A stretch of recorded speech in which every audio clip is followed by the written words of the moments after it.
good evening and welcome to Rangers Radio. Join myself, Oxshire, on the show tonight as a one and only Bridgeman and young GB. Young GB, I like that. I like it as well. How are you getting on, Oxshire? Good evening, Bridgeman. Good evening, GB. Fine. How are you doing yourself? Good? Aye, surviving, mate, surviving. Good. Can I just say a big good evening to you two guys. Huge good evening to the guys in the lobby and to all the Rangers fans that are listening in all over the world. Good evening. Welcome to Rangers Radio. Well, young GB, you meant to go, I'm fine, young Oxshire. That's what you meant to say, yeah? I should have said, fine young team. Script, you know? You're always in the young team, mate. Don't worry. Thank you, mate. Thank you. Have you recovered for your 2000, young Jody? Some last year. It was brilliant, Ox. It was. I took a fair beating, I would say. It was worth it, mate. It was worth it. It was. It was. It was good, mate. We had your Great team memories. in 6th place. There was only 5 teams in it. You were in 6. All right. Okay. Surprised at that. Mate. Surprised. What? Not even with that perfect 10 score. No, you were 6 in a 5-horse race. What do you think, Bridge? I agree with you. What did you make of the performance at the weekend then, Gary? Really, for me, Ox, it was for Defoe and Roof to be teaming up. It was a really interesting partnership for me. I quite liked they two actually being up front. A good professional performance, especially coming off an international break. Overall, a wee bit disappointed in the second half. And I hate being critical, especially when we're like a 4-0 win.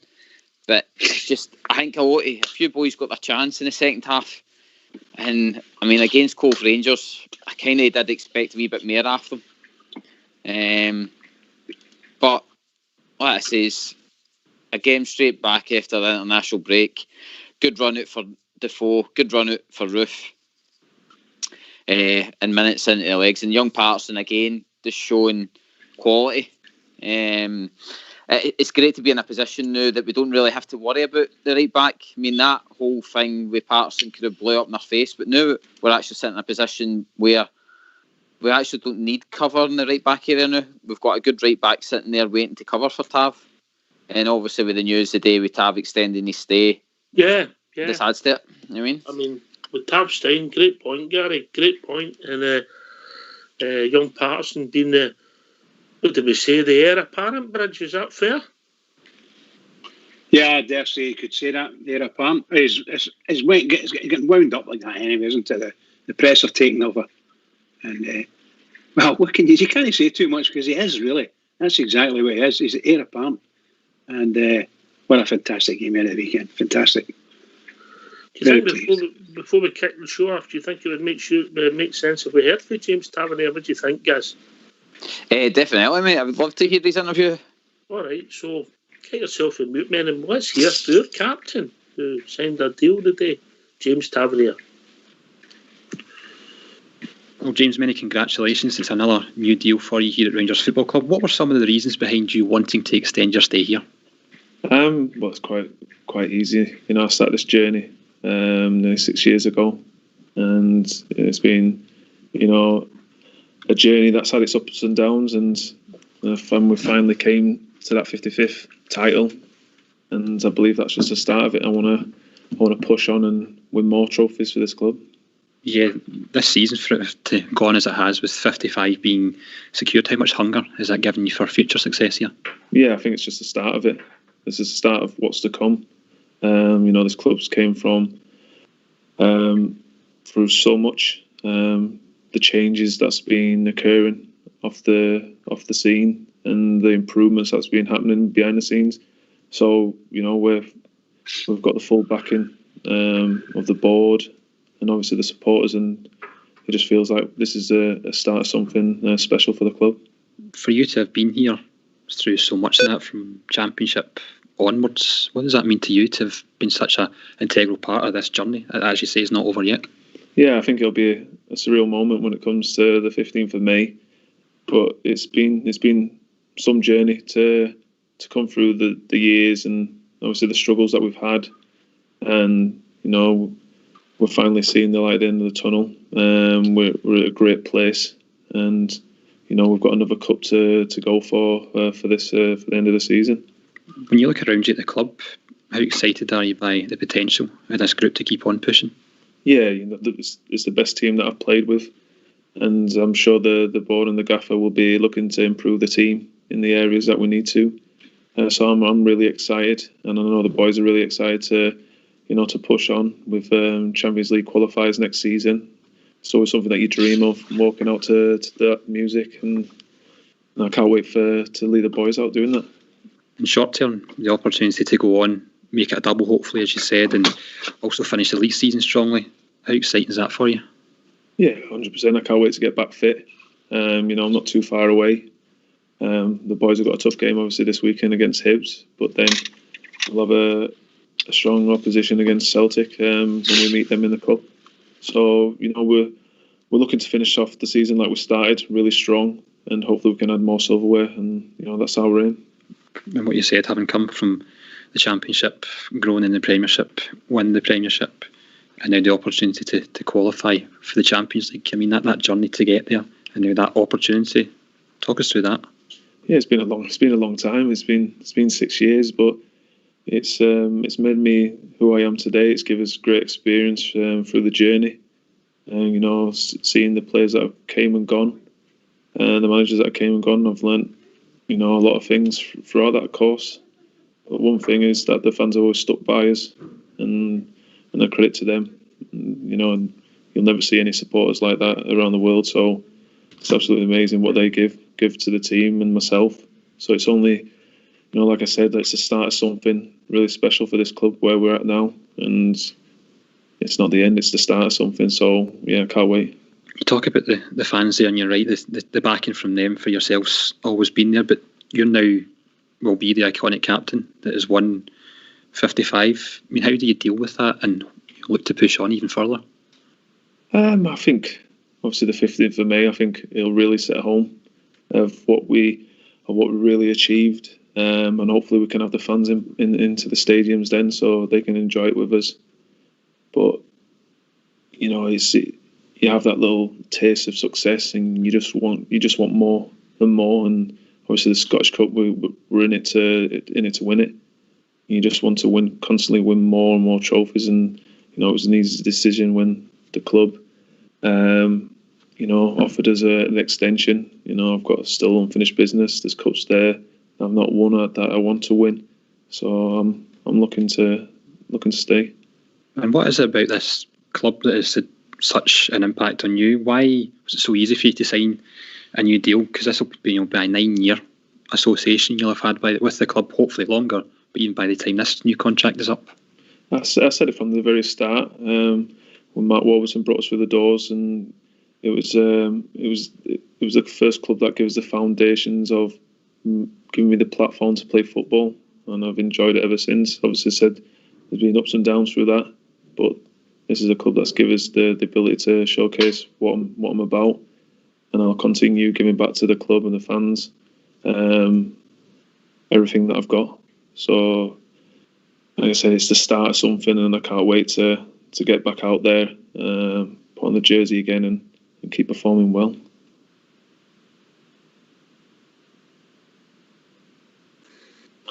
Right, thanks for that, Fox. On you go, GB, first. Brilliant interview for me. It's just hope the big man gets back fit in time for the next Scottish Cup game. That would be brilliant to have him back for that. And I mean, overall for us at the weekend, brilliant result for the boys, and another great result for the. Wait a minute, we'll come on that in a minute, but can I think we'll get James Tavernier, Bridgeman? Bridge. Oops, yes, pal. Yes, I think it's only right we get a quick couple of words for Mr. Fox with James Tavernier signing a new deal. Yes. What do you think? Yeah? Oh, yes, absolutely. It's only fair. What do you think, GB? He's biggest fan. It's got to. Come on, Fox, tell us all about it. Let's hear from Mr. Fox. Absolutely delighted that James Tavernier has put pen to paper That's my Christmas come early, and hopefully we have many successful seasons with him as our captain. 2 gifts in the one day, brother. Life can't get any better, can it? I know you'd think it was my birthday. You would think that, wouldn't you? Yep. You would. Is that you? Are you leaving us now? Yes. Enjoy the rest of your day, brother. Thank you. Oh, believe it or not, he's quite happy, really, Bridgeman. I like it. Yeah. It's amazing, isn't it, how when it says in an interview it's going to be 9 years he'll be with us by the end of this next contract. And by the way, look at his trophy cabinet. He's got a championship winning medal, and he's going to have the league winning medal as well now, and hopefully he'll go on to get the double. You know what I mean? So it's starting to grow a wee bit for James Tavernier now that he's staying with Glasgow Rangers. Yeah, thoughts, Bridge? Yeah, I think he proved it certainly the first 6 months of this season he was outstanding. Best player in Scotland by all the distance. On form, his assists and his goals, just tremendous stuff. Unfortunately, got that wee injury, and it's been a big setback for him. Big setback. I hope, in my heart, he manages to get to the end of the season, and maybe we pull him on the last 10 minutes of the last game, the last league game, whatever it is. Our last 5 minutes, and he'll then accept a trophy for the Rangers. That's what I would like to see. I don't want him to kick a ball if but just bring him on. That's the way I'd see it. I'd love it. I'd absolutely love it.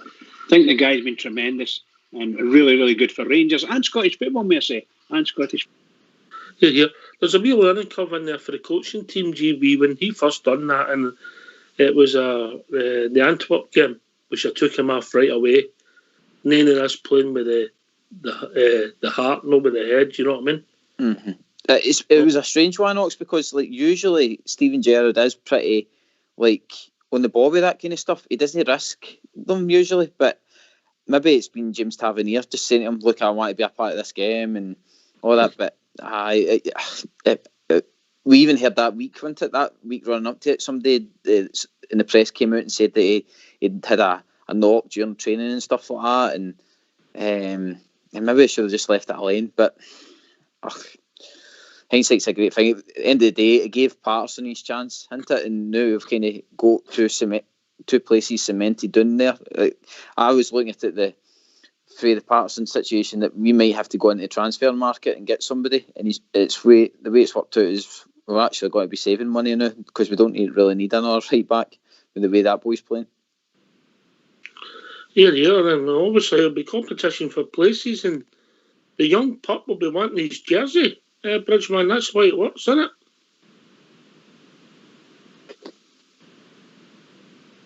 Yeah, he's had a tremendous start to his young footballing life with Rangers, and thrown in at the deep end to all intents and purposes in a European tie, and came out. That's just brilliant. Great stuff, great form, and he's continued that when asked. He's came in and done it.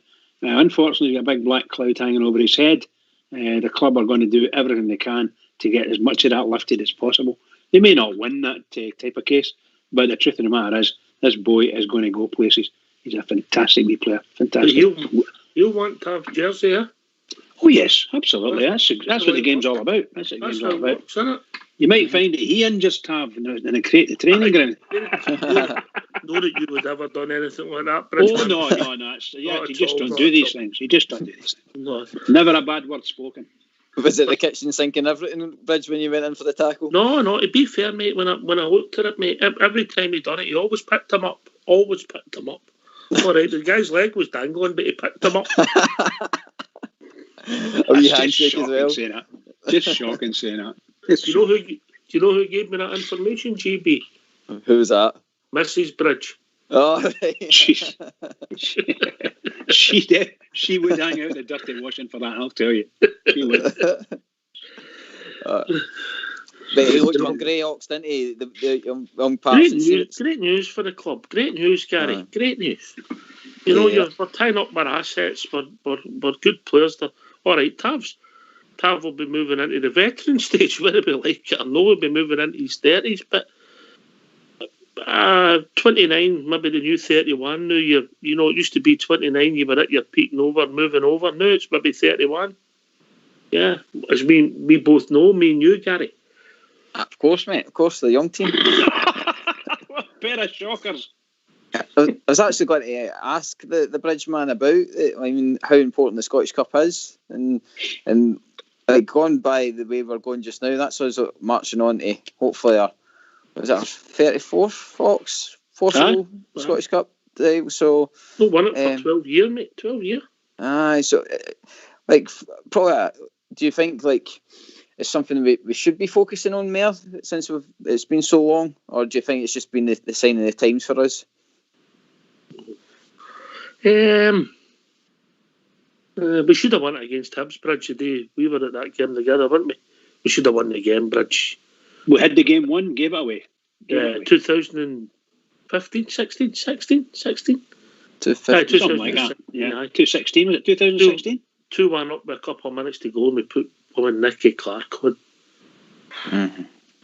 We lost the ball twice, we lost 2 goals, and the rest, to say, is history. Was there any favourite games for the two Easties? I mean, see, you're talking about that season, Ox. I mean, that for me, the quarters that season, there was a great game for Rangers at Ibrox, where they won 4-0, and I thought we were marching on that season to secure that title, especially with how things planned out with Celtic. That's probably one of my favourite games. The semi-final that year, obviously, that campaign was a good one, but ultimately, you're judged in success at our club, Bridge, and ultimately we were runners-up in strange circumstances, but if we would have won the Cup that year, been where we were, that would have been a magnificent one. Bridge? Oh, yes, absolutely. When we played them in the semi-final, it was an absolute amazing atmosphere. Unbelievable atmosphere for us. A great game. I thought it was a smashing game. I thought we were unbelievably good. That's no kidding. I thought Celtic were well beaten at the end of the day. Even though it went to penalties, I think they were well beaten at the end of the day. Young Barry Mackay for me scoring that goal. What a goal. Absolutely unbelievable goal he scored. Just great. And right in front of the old enemy, the old Lego muncher. He was there. Hope he punched him when he went past him. I've had a text from a Mr. S. Skipper, and he said Bridge was a gentleman. After the tackle, he would give directions to the hospital. And an escort, hopefully. As one did in those days. Oh dear. Everything's gone well at the club this new, Gary, the Scottish Cup, and we'll come to that later. I mean, everything's gone well in the club this new. Everything's positive in it. Good result for the professional performance. Expected result. We've done everything. French players get minutes. We scored some decent goals. We try to walk the ball in the net the second half, but everybody get minutes in their legs since we've not played for a couple of weeks. And the whole game for me was important for Defoe, I think, because it shows you that there's still a hunger there for him, Ox. I mean, I love watching him play. I think he's our most clinical striker. I don't know if that's right with Alfie, but what I mean by that is, like, see Defoe's finishing. It's just unbelievable. I really do. Personally, for me, were you saying he's the most natural finisher at the club? Is that what you're saying? It's just see that goal we scored the other night there. He doesn't score many like that, to be fair, but the way he just struck the ball, it was clean and it was direct, and like that was going nowhere but the back of the net. I mean, he's got that talent there, and I think just having a guy like that running about our team, maybe just for one more season. I mean, I don't think. I think you've got to move on, mate. I really do. As much as I like Jermaine Defoe, I think there's no room for sentiment, mate. I know. It depends what our budget's like, I think, to be fair. And it depends what he's wanting out the year as well, I think. I mean, we've hardly played him this year, and there's no guarantees, going to get strains and that. Yeah, if you get him on the park. Is he going to be in your first team against Aberdeen, Celtic? Maybe Hibs and Hearts next year when you play them? Maybe no, mate. So I just don't know, mate. I love him. I think he's done great for us on and off the pitch. But everything's going well at the club, so we need to keep moving the right way. Yeah. It might just be that's my kind of That's my opinion. heart rule in my head, to be honest, Ox, because it's just yours, mate. by the way, I totally get where you're coming from with him, because he is 38. I mean, not many clubs have a 38-year-old earning supposedly what he's earning at clubs. I mean, and that money might, like you say, might be better reinvested elsewhere in the team. I mean, it's not that you've only got so many seats on the bus bridge, man, haven't you? If you want these seats full with people, it's going to be playing regular buses. Oh, absolutely, yeah. That's what you want. Yeah. But listen, it's a great conversation to have, and people have different views on it. But everything's going the right way. Great news: Alan McGregor, James Tavernier, and Stephen Davis. Mm-hmm. I think they're the three people that were 1, 2, 3 in the poll for the Player of the Season. So there you go. They're all signing new deals, and it's all older kids as well. Steven Gerrard's securing these kind of soldiers in a sense, isn't he? He's kind of making sure that if there's new players coming in, all these boys are going to know about what it means to play for Rangers, especially keeping a hold of the likes of McGregor and Davis, and now your captain Tavernier. I mean, they're securing their future, and maybe that will inspire the rest of the team to stay here around as well. Because sometimes when you secure the main guys of a team, that's when you want to stick around. Whereas sometimes when guys don't really commit their future, then other guys start looking elsewhere and all. But it's all good, and it's good to keep that kind of consistency in the team as well. Yeah. It's important. But we'll see what it takes. Is you sign players, you get them new contracts, Bridgeman. There's no guarantee for success. You have to keep striving, and loss of form, injuries, anything can go against you, yeah? Oh, absolutely, pal. We've seen that this year with loss of some players to injury, and particularly Katic. He must be out for over a season now, and quite a few others that were injured and is getting now injured, Tavernier being one of them. So they kind of long-term things, and having Ryan Jack, you can see the difference in the impact that these injuries have.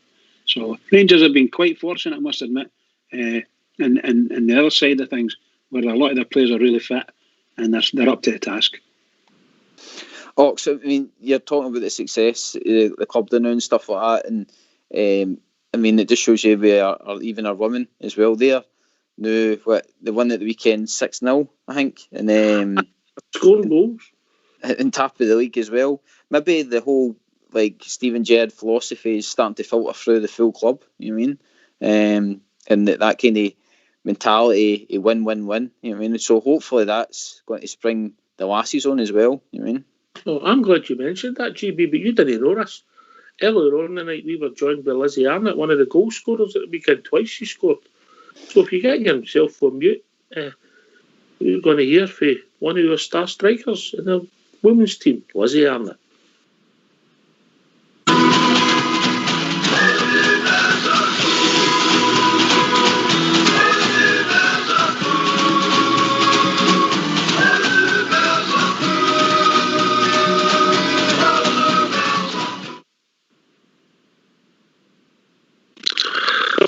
Tonight, Rangers Radio been joined by Lizzie Arnott. Evening, Lizzie. Hi, are you all right? How we doing? Another great victory yesterday in the start back to hopefully your league title winning campaign. Yeah, thank you. It was good to get off to a good start, a good team performance, and to get 6 goals and a clean sheet was how we wanted to start. So hopefully we can continue that form into the next games. How was that break for you? Obviously, you really hit a lot of momentum before it, and then to have that break didn't feel right, eh? Yeah, it was hard because, like you say, I think because we'd obviously got the first half of the season done, and we were so ready to push on, and like you say, we'd hit good form, and obviously we had a break over Christmas, but we weren't expecting that to turn into what was it, 3 months it lasted. So yeah. So it was hard, but I think we all kept kept fit, and we've got set programs to do, and I think everyone's just so motivated to come back in good shape and continue that run of form that once we did get back, it was like we'd never been away, which was good. Brilliant. Now, I want to talk about you because you've got a story to tell. Yeah, you might not realise. No, I'm glad you think that. I'm not going to tell any of your stories off the pitch. We'll stick to on the pitch, right? Yeah. You've got a story to tell. Obviously, you had a passion for the game because you started playing it really young, yeah? Yeah. So I just started in school mainly because, well, Mum and Dad were never they were never big on football or anything. So it was just through school that I started playing it, and then just really enjoyed it. So just went on from there. Mm-hmm. And then you signed for who? So I was at just a local boys club, Edinburgh City, and then I went to Hutchie Vale Girls and stayed there until I was 15, and then I went to Hibs. And then and you seen that was it a hobby then, just something that you loved, or did you see it as a professional sport? Well, I suppose when I was at obviously younger age groups, and then it was, and when I was at Hutchie, I suppose it was still a hobby, but there was things that you could get into, there was the national squads, the youth ones and things, and I think that kind of spurred me on because I didn't really know that was a thing until I got picked for them. So I think when that happened, that's when I was kind of oh, right, okay, you can kind of actually go further with it. So it wasn't really until Hibs approached me that I kind of actually thought, all right, it's how it's going to develop me now. It's obviously I still want to enjoy it, and that's always been a main part for me, and making sure that you're in the right environment and everything. But I think that's when I really started to realise, okay, I really want to push on, so I need to think about my development as well. Yeah.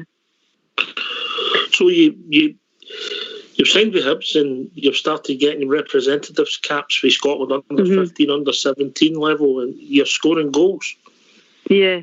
So I suppose obviously, it was a good time. I think just enjoyment was the main thing, and I think when you do enjoy it and you're in the right environment, and I had great coaches and teammates around me, so that obviously helped to spur me on in that time. This is something I want to ask you personally, because I think it shows the character that you see when you're playing. In 2017, I don't think a lot of people know this. You done your cruciate, yeah? That's right. Tough mentally, physically, yeah? Yeah, it was really hard. I think you never really expect anything like that to happen to yourself, and I'd never been injured, even in the slightest. So to obviously suffer something like that, which is obviously a big injury, it was horrible. But I always say it, but I had the right support around me, family, friends, coaches, and that helped massively throughout my rehab. So, that if I didn't have to worry about obviously all those things around me, because I knew I was in the right place, I was doing the right rehab to get me back in the best possible condition. So I was very grateful for that. But yeah, it was obviously a long time out, but I think just looking back, I just tried to take kind of each part at a time and not try and focus too much into the future, because I just had to take small steps, and thankfully once I was back on the pitch, it hadn't held me back too much. Do you think sometimes it's mentally tougher than the physical side of it? Yeah, definitely. It's the mental side of it is probably half the battle when it comes to rehabbing and injuries, because I think just when you're having to go and train, potentially do sessions on your own, and you have to go into training and watch your teammates train on the pitch, that can be really hard. But I think I just try to use that as motivation and just see what joy they're getting, and just know that, not to sort of resent that, and just try and take it all in, and just look forward to getting back on the pitch. And I think I'm always someone that wants to work hard, so that wasn't such as an issue for me. But I know for some others it might be quite difficult. But if I'm doing a session, I wanted to get 100% out of it. So I was always, putting everything I could into it. But there was times where, you had to pick yourself up and do that session again that you've been doing for quite a while. And, we're not just wanted to be on the pitch, but I think you just have to look at the long-term picture. Yeah, and you can appreciate other sportsmen where they've got to deal with footballers and other sports to get onto the pitch. Exactly. It's a tough part of the game. So yeah, exactly. on your return, would it be fair to say it was quite spectacular? One of your early matches on your return, you scored a few goals against a certain club. Yeah, against a certain club, that's right. So, to be fair, it kind of shocked me myself. I'm not sure how many games I'd played before that, but it was still quite early on. So, that was a good day to be part of. And I'd missed out on the Scottish Cup final. So, it was nice to be back for the League Cup. And, we did win convincingly, but it was nice to contribute. And I think if someone had said, "Oh, you'll score 5," I was like, I would have laughed. I would think, "Oh, I'm lucky to score 1." So that was almost a bit of a shock, but it was a nice day to remember. Yeah. Now remember, you're going to have to do that again. You know that, don't you? Yeah, I know. I've set the standards now. What a comeback, yeah. You get bit of silverware and you score 5 in a cup final. You'll never forget that. So then you get the chance to go down south. What happened there? Well, I suppose going back to your previous question when you said about trying to obviously make it professional, I think being in Scotland, I kind of knew that at that time it wasn't really an option because no teams were professional. So I knew that going down south, that's where I wanted to go to, make it full time. So, obviously on the news they talked about Man United and stuff making a women's team, and I was kind of like, oh wow, like that's amazing. And I think like Mum or Dad was like, oh, that could be you, and I just laughed. I was like, aye, right, like sort of thing. And it wasn't until Willie Kirk got the assistant job there, and obviously he got a bit of contribution as to who he'd like to bring into the team, and thankfully I was one of them. So a lot of time in life I do think sometimes it helps who you know, but I think you do have to obviously have made an impression. So that helped me for sure, knowing Willie, but and I'm always grateful for him for taking me down there. So yeah, that was a good chance to get my foot in the door down south for sure. So you became a professional football player, eh?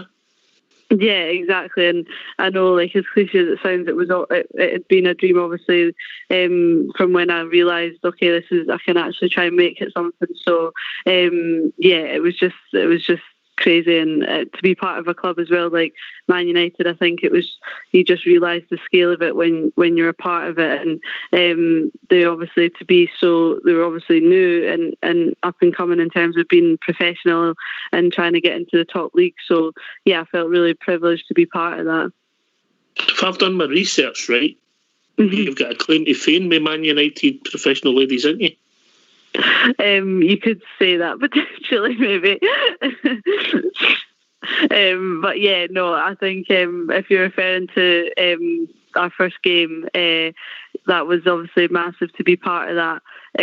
But to get the first goal and to obviously be marked in history is again just crazy. Like I say, I'd never thought I'd been at the club, let alone make a mark like that. And it's just something that obviously I can hold in my memories.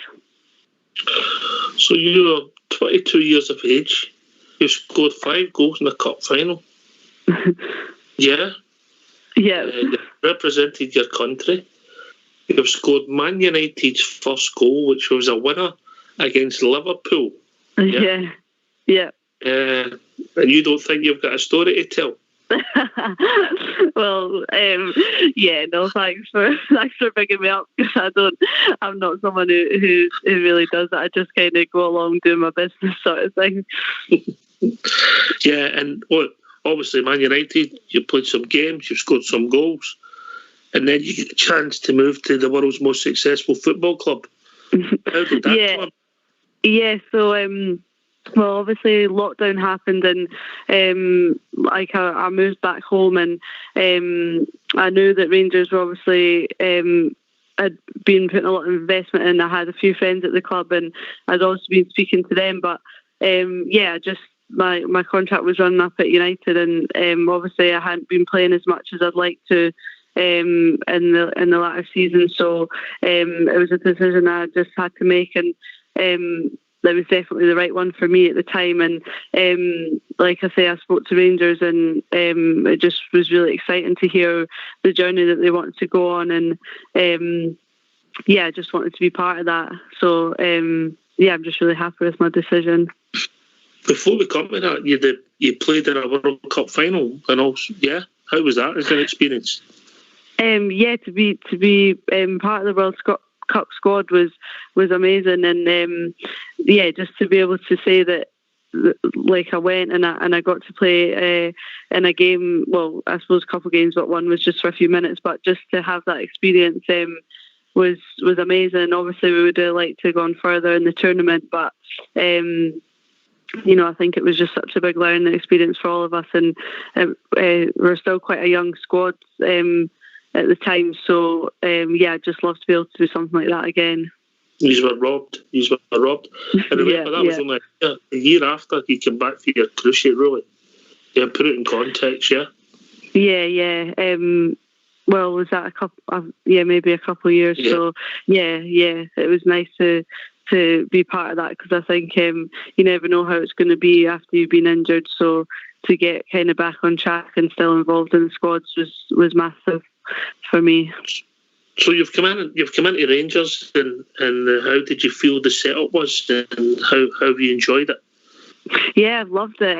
It's been amazing. I think it's just really professional, and they're really obviously taking the women's team really seriously and putting a lot of time and effort in. So just full credit to the club for doing that. And I think you can tell from the results on the pitch that what they're doing and putting in and on the training pitch is working. So it's just I'm really enjoying it, and it's great to be part of it.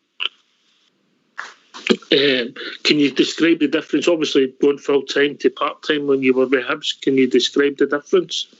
I think it's just the biggest thing is just not having to balance training alongside.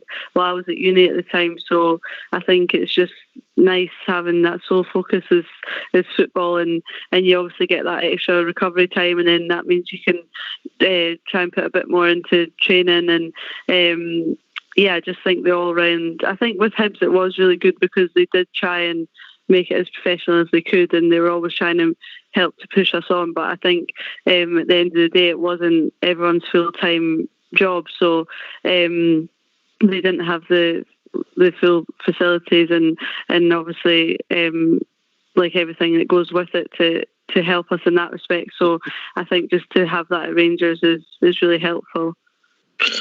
Do you enjoy the bounce? Obviously, the lockdown's not been nice for anybody, but do you enjoy the bounce and going to Murray Park for training or Auchenhowie? It's great being able to train there. Really good facilities, and just to be around the club is really great. And the results, apart from one blip, we'll not mention when you never scored 5, but we'll not hold that against you. We'll be wrong in the future. But with one blip in the league, you're sitting top of the league at the moment. You're obviously maybe big fixtures against a team that's been successful coming up, Glasgow City. But you left them with something to think about the last time you played them, and you got one of the goals. Yeah.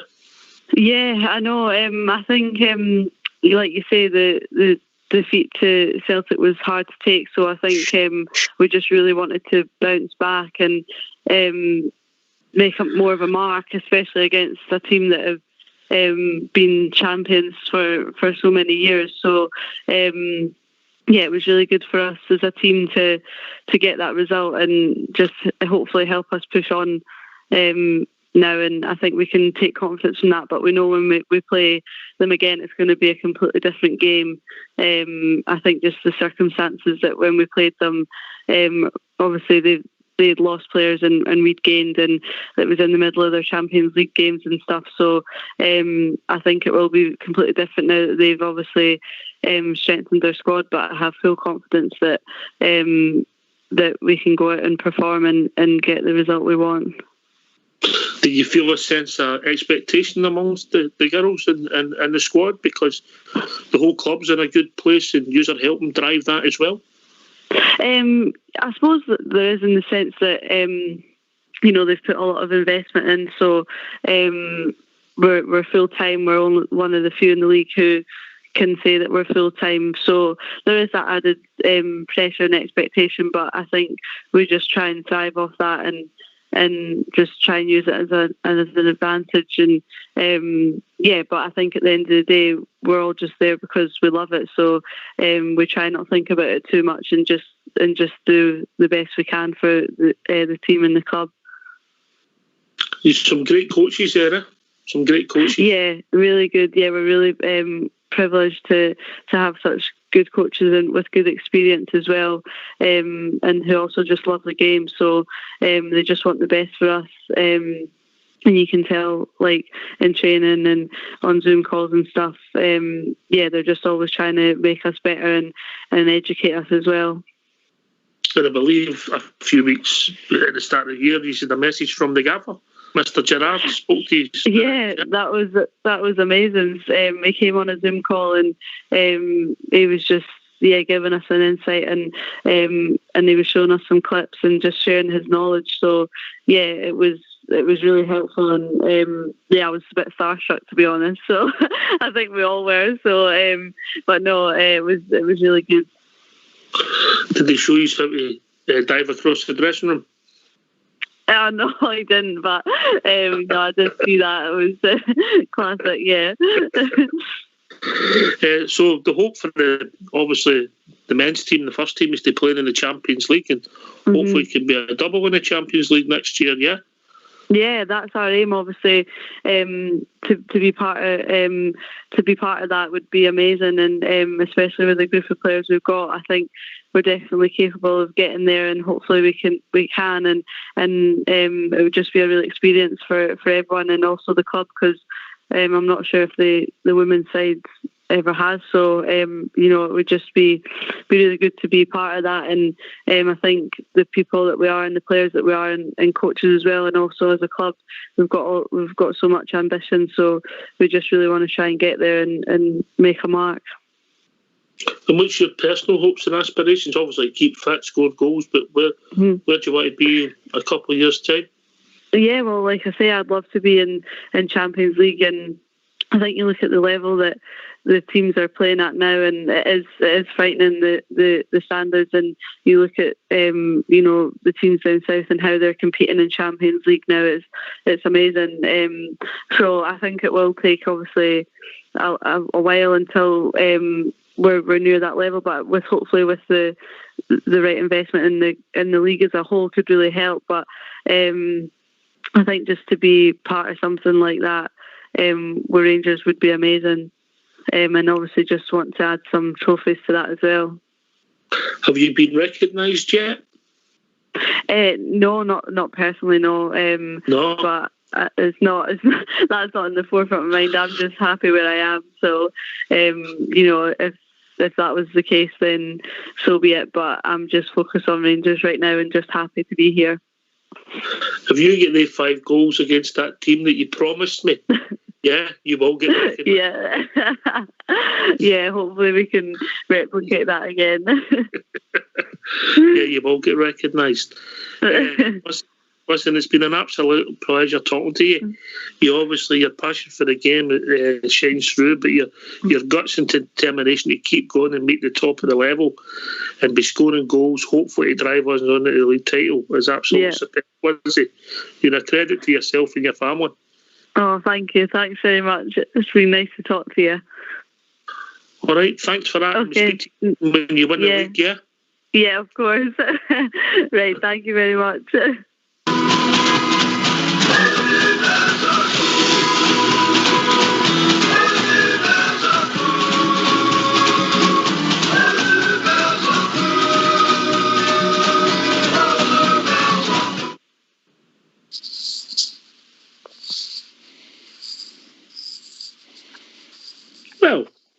There you go, GB. Just like that, eh? What a lovely lassie. Oh, brilliant, mate. What an inspiration as well. What a story. Backstory and all that as well. See, for any young lassie, hopefully listening to the show tonight and stuff like that, there you go. There's the route map to getting to be professional. Absolutely brilliant, mate. It's a side of the game that's growing and growing, and you see down south with Sky investing money into it now for the Women's League down there. For next season, they're going to be broadcasting all the games and stuff like that. It's a great avenue for the club to get involved in. Bridgman, to come back for a cruciate takes a lot of guts, mate, eh? Absolutely. It's a cruciate ligament, very difficult. Very few players can do it with and come back with the same competence and things like confidence. Yeah, agreed. Very difficult. Very difficult. Well, that's off there. That's off. Yeah. Here. And obviously, just first and foremost, what a nice young lady and very professional, very humble, but driven. Yeah. Here. So absolutely. Yeah. Hopefully, me and Fox will get to their party, their title-winning party. That's our aim. Hope so, mate. There's, like I say, there's some what do you want to do at that party? We just want to be there. We a like just party. be there. We like a party. He'll be Bridgeman. He'll be celebrating 55 all air again. Him and Fox will be toy boys. That's for sure. We'll be there holding the jackets, Bridge. Holding the jackets, brilliant. Okay, right. We better get these phone lines opened. I think then I've got a question to use too, right? Okay, so let's hear from you. Why don't you give us a call on 0141 356 1972? It's your show. It's your platform. Let's hear from you. Well, obviously, you mentioned the Scottish Cup, Gary, and you mentioned, obviously, it's the biggest fish to fry now that we're out of Europe, yeah. It's for target, for me, more so than going undefeated in the league. Obviously, we're greedy, we'd like the both, but what's your priorities? Gary Rembridge? I would hope that we go for the Scottish Cup, Ox. I'm not too bored about the undefeated thing. I think it's been too long since we've won the Scottish Cup, so I would love to lift that old trophy again, mate. Old wise man, what's your priorities? I think that I'd love it. I'd love us to go to the end of the season undefeated. That would mean we would win the cup. So that's what I would like to do. But I think the league is still very important to for ourselves and our own team. Don't want the team falling off a cliff and no winning games in the league. I want that to happen. So I'm looking for the best of both worlds, to be perfectly honest with you. I want Rangers to go on a good run in the cup, get to the final and win. That's what I want. Because if we beat that mob, there's a good chance we'll be favourite for good chance. So I just wish us well on the road. The team play well. As well as it played in the first half of the night. So we need to do all that. All these things, the manager will be desperate for us to win a cup. Desperate. It'll be great. Aye, I think that if we can, obviously, if we knock them out and we go in and win the cup, because it becomes important that you go in and win it. GB, yeah? Yeah, aye. Like, you don't want to do all that hard work and there's nothing at the end of the rainbow kind of thing. So I think, first and foremost, as the manager always says, a game at a time.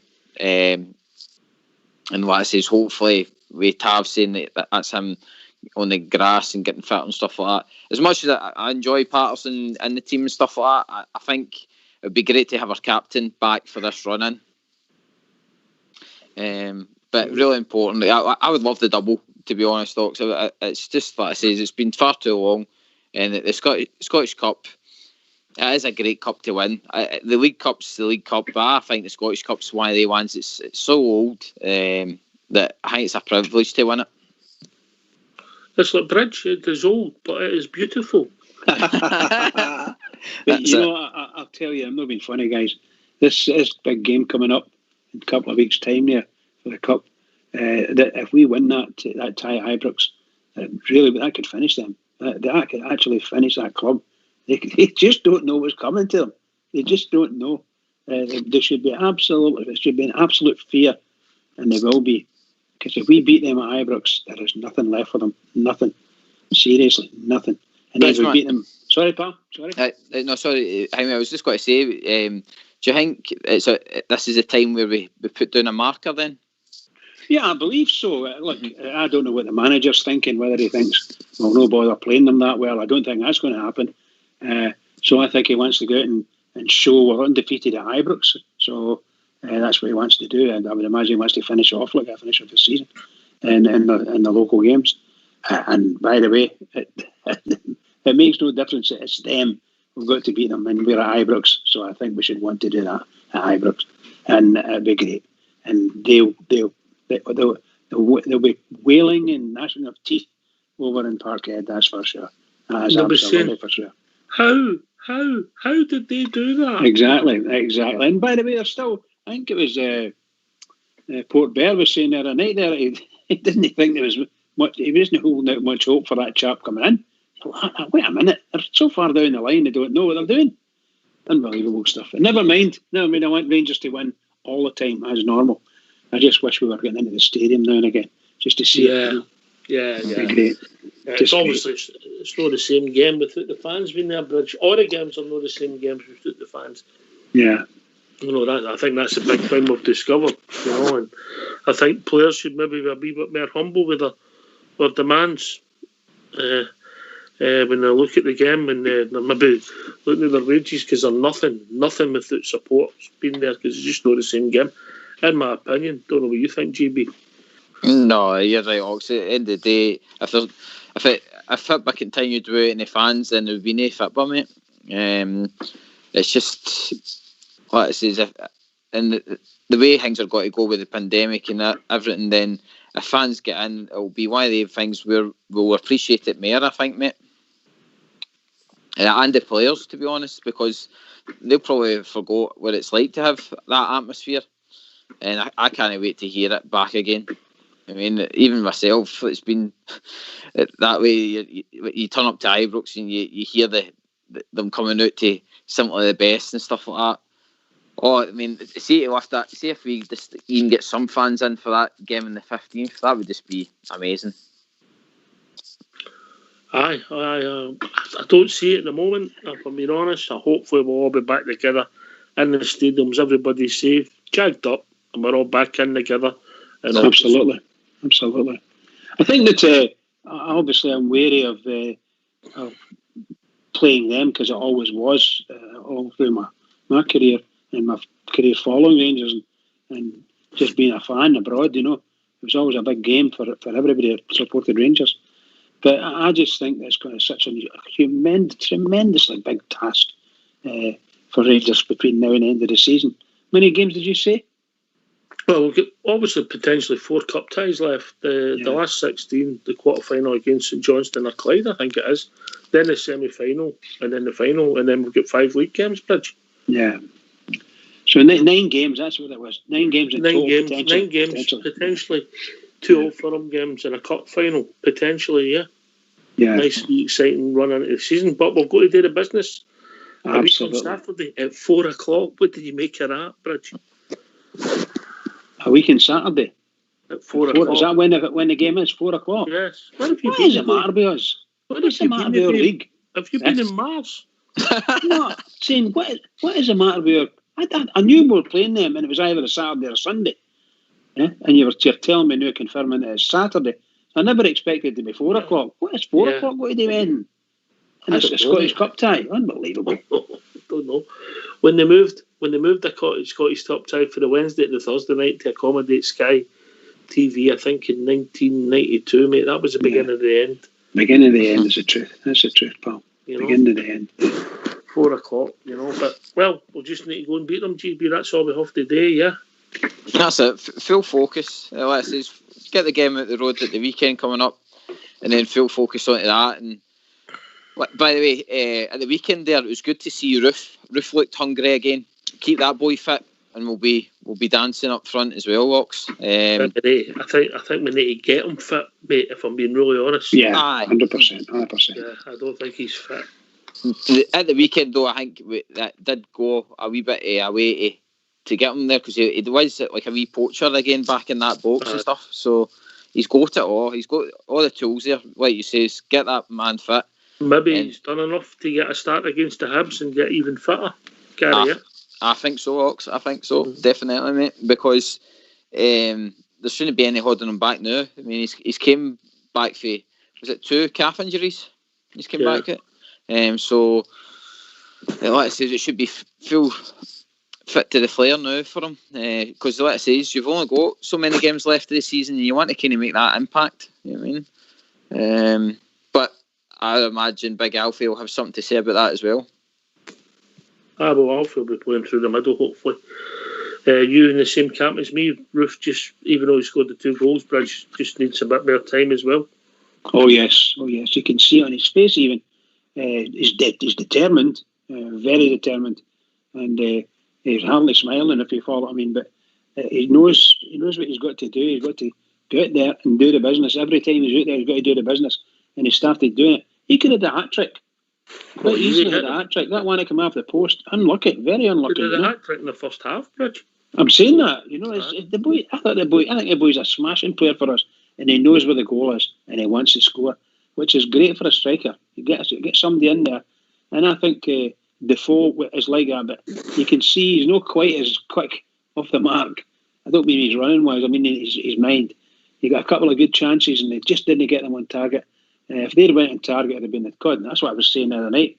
That could have been Eden. That was 4 going on 14 for me.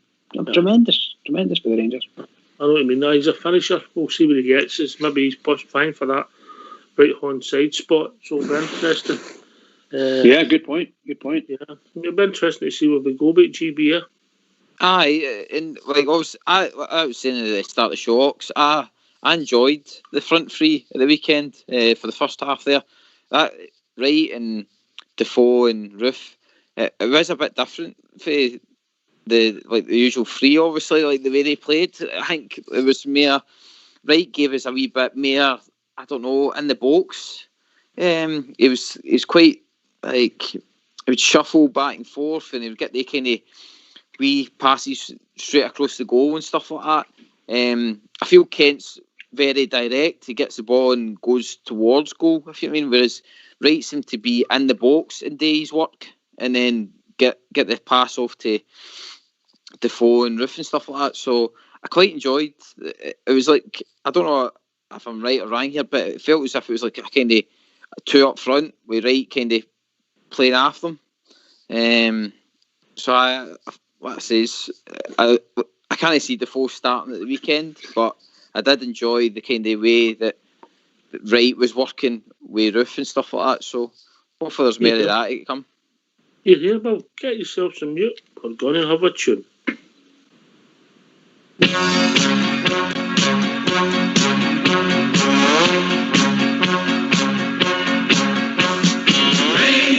Rangers, easy, okay.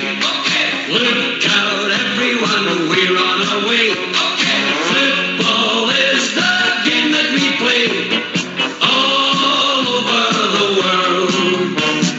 Rangers, easy, okay. Look out, everyone, we're on our way.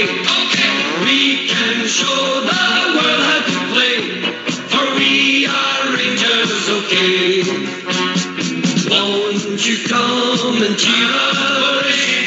Help the boys along. White and blue, coming through with a song. Oh, Rangers, easy, okay. Look out, everyone, we're on our way. Football is the game that we play all over the world. Rangers, easy, okay. Look out, everyone, we're on our way. We can show the world how to play, for we are Rangers, okay. We'll be there to do it, do it if we can. Win the cup, hold it up in our hands. Rangers, just easy, okay. Look out, everyone, we're on our way. Football is the game that we play all over the world. Rangers, easy, okay. Look out, everyone, we're on our way. We can show the world how to play, for we are Rangers, okay. Why don't you give us a call on 0141 356 1972. It's your show, it's your platform. Let's hear from you.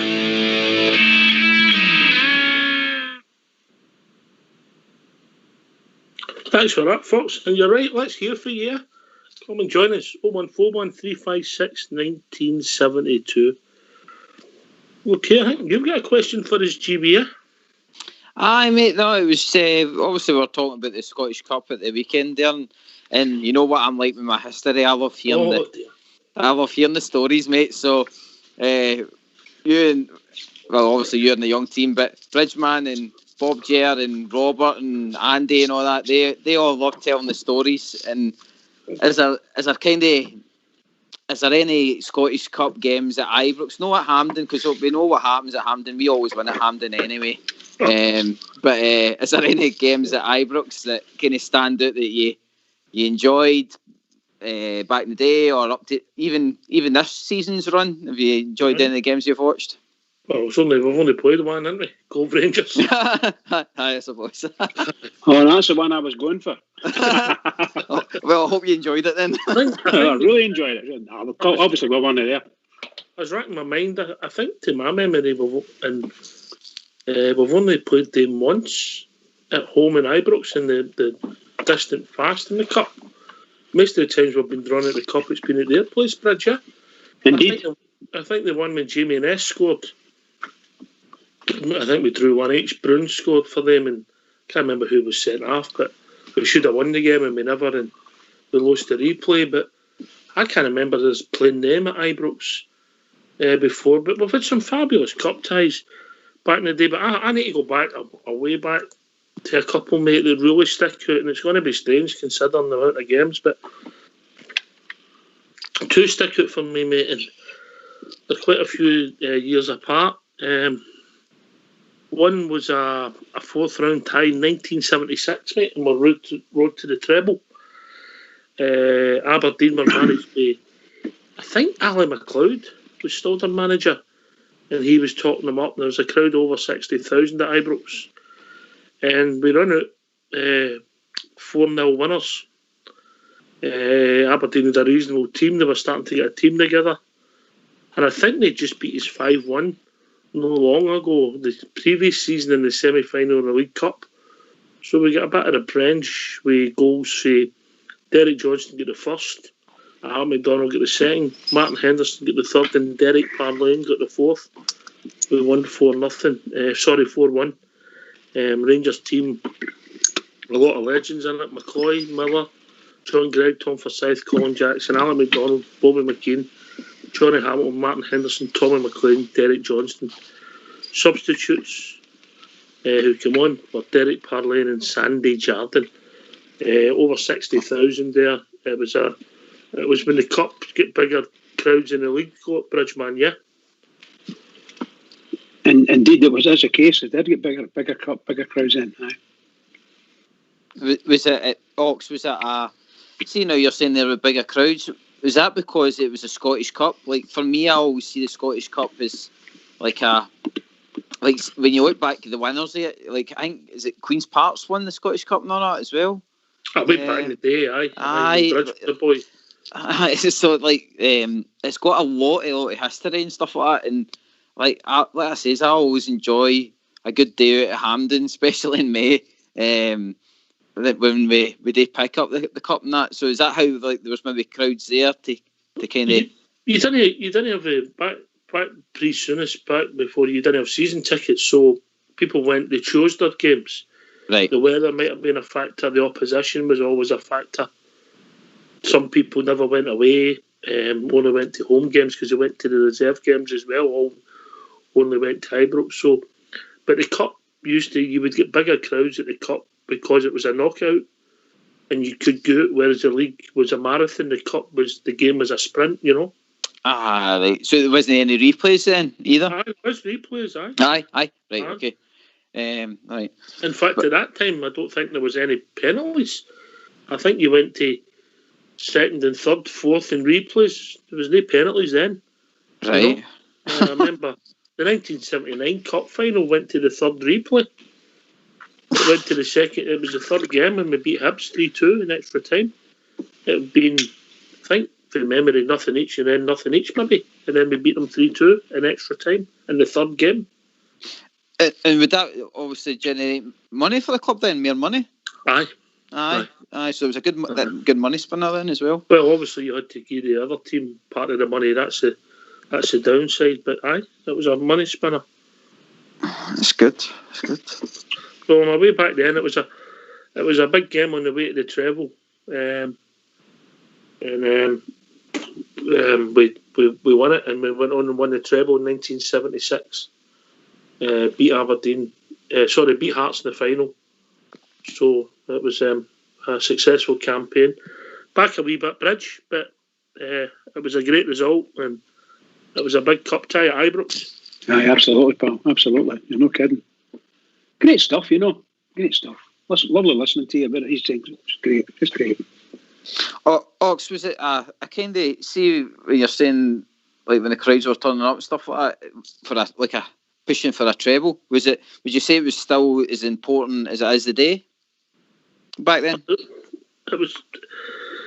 Or was it harder? Was it harder to get back then, or was it easier? Or I would say that that time the Scottish teams collectively were at a higher standard. Would that be fair, Bridge? Yes, I would agree with you there. I also think that it depends A, what the opposition was, and B, when it was played, because it just depends on these things, They all counted. They all counted. The weather would have been a factor back there on the crowds, Absolutely. I always felt it was when. Put it in a crap day and there's nobody going to come. They're not going to come. By the way, I've just checked the data that obviously Fox wouldn't have been at it because it was on Valentine's Day. He would have been busy. So that's an extra one there, I love it, pal. Brilliant. What was your next one, Knox? You said you had two? Yeah, two. And the other one, because you asked the question, the other one was in 1992. Believe it or not, it was a day later, the 15th of the 2nd. That I just check it. That was a game at Ibrox.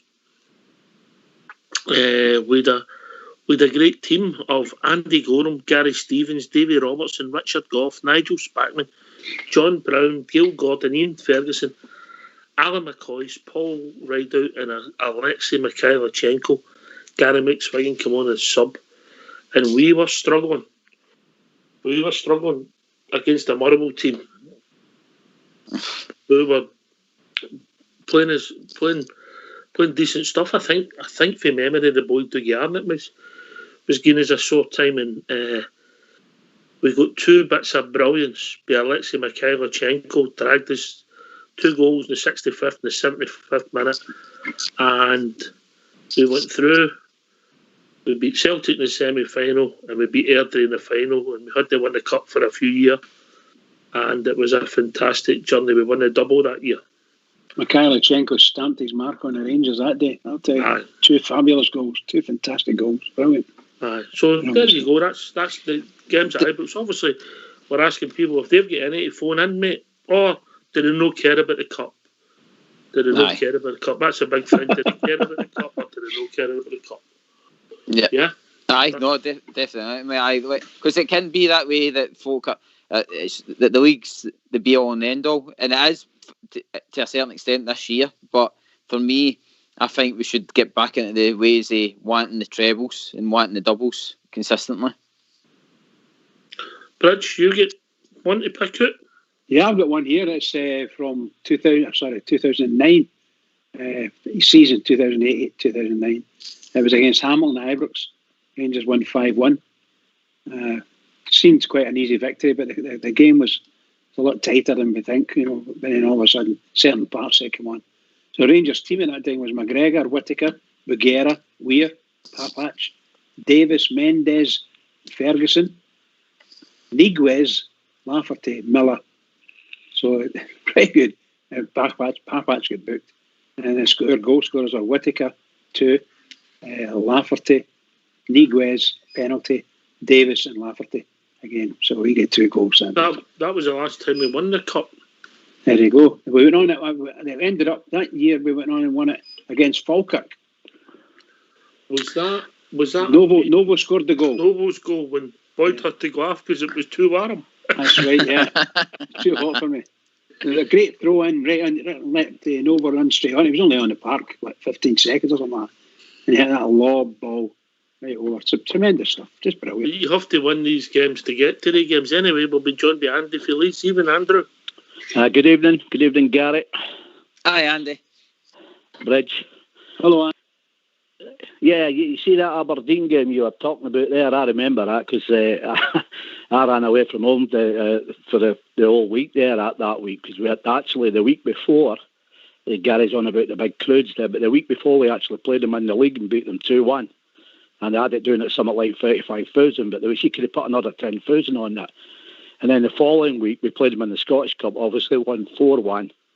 And like you said, 65, you only had it at 50, but there was more than 65 in that ground. If you watch it on YouTube or out like that, there's no spaces in the ground at all. So in that 1 week, I think we had over 100,000 watch the Rangers play the Aberdeen back then. Going back there. Andy, was it a bit like, was it like a ticket for like the Scottish Cup back then, a bit like gold dust a wee bit as a young lad? No, it wasn't Scott. He won the ticket for that game. Well, it wasn't because, as I say, I ran away for a week, like ducking and diving. You paid at the gate then, Gary? Paid at the gate, aye. Right. But this was, as a young lad, was it a bit of excitement because you're going to watch a Scottish Cup game, or was it like now, like you're saying, the league was the league kind of thing? For me, Gary, it was any opportunity I got to get out of Leeds and get up there, I just took it. So every week I went was exciting. Do you know what I mean? Aye. Andy was part of the Intercity mob. He was part of the Intercity mob. Bridge, I know of him, not part of.